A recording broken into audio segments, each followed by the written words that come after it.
All right, today we're going to talk about the world of materials, but not the ones you're thinking of, not the ones you see and touch every day. Nope, we are going way smaller.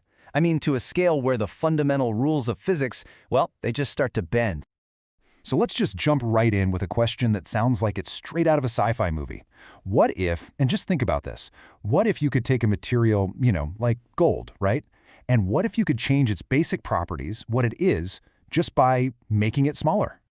Well, that's not science fiction at all. That's the reality of nanoscience. And in this explainer, we're going to take a journey into this really bizarre world.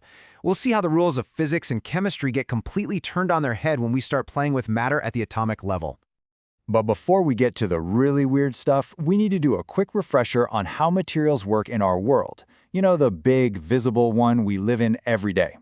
See, on the macro scale, it's all about structure. On the left, you've got this perfect, orderly, repeating grid of atoms. That's a crystal, like in aluminum. But on the right, you see something more chaotic, more jumbled, kind of like glass.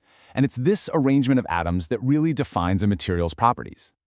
So why is something like copper so good at conducting electricity?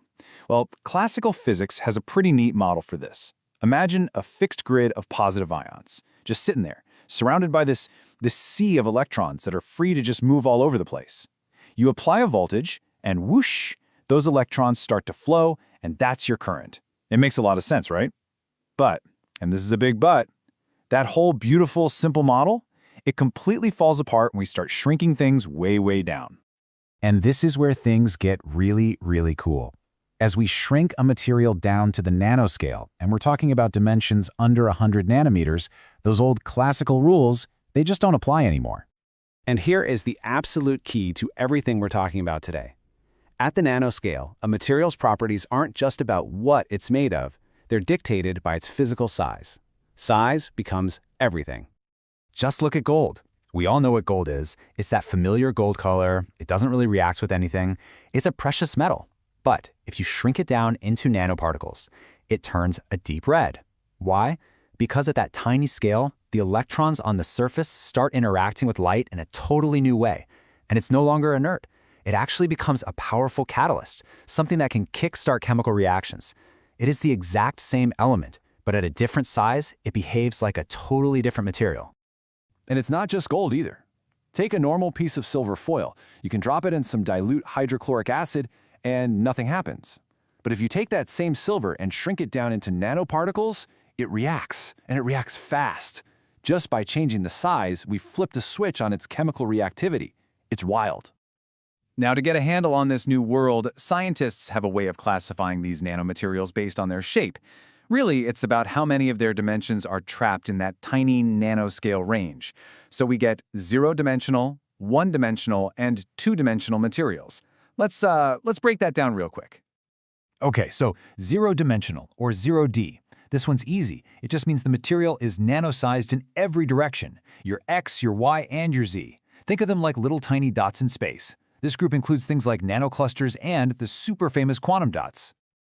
Next up, we've got one-dimensional, or 1D, nanomaterials.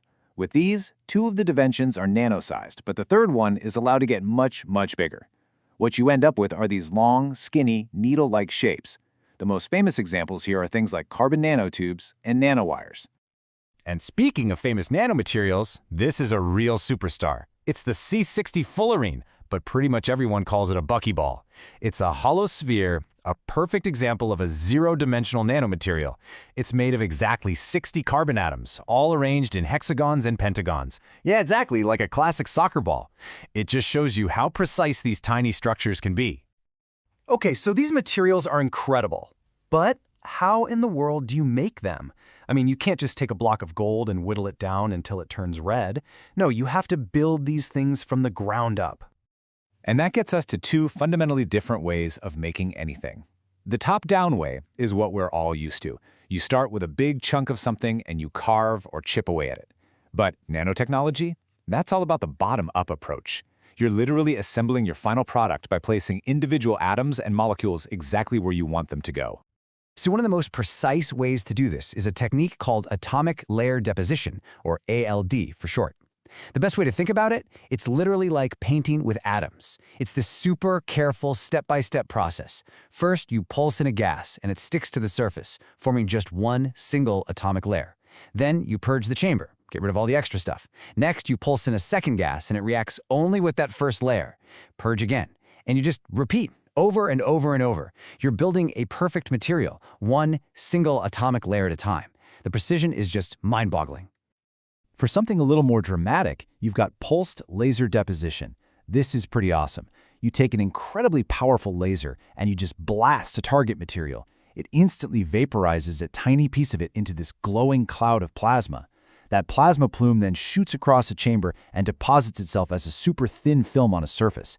It's a really fast way to make films that have the exact same makeup as your starting material. And then, for the ultimate in precision, you have something called molecular beam epitaxy. Now, epitaxy is just a fancy word for growing a crystal layer right on top of another crystal.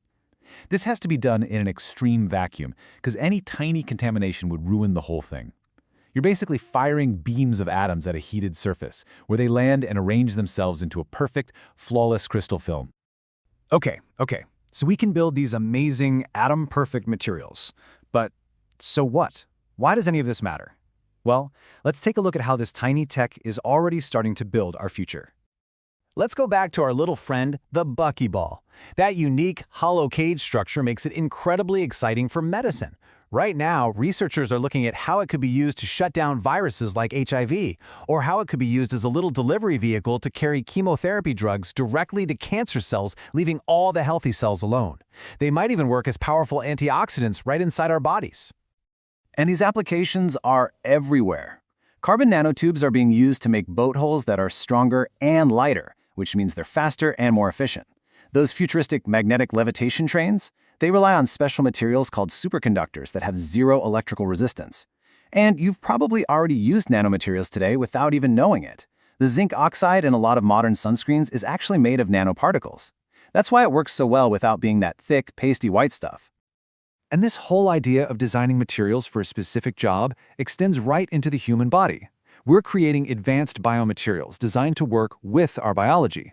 We use special non-reactive metals like stainless steel for implants, biocompatible ceramics that can act as a scaffold for our own bones to regrow, and even natural polymers like collagen to create advanced wound dressings that help us heal faster.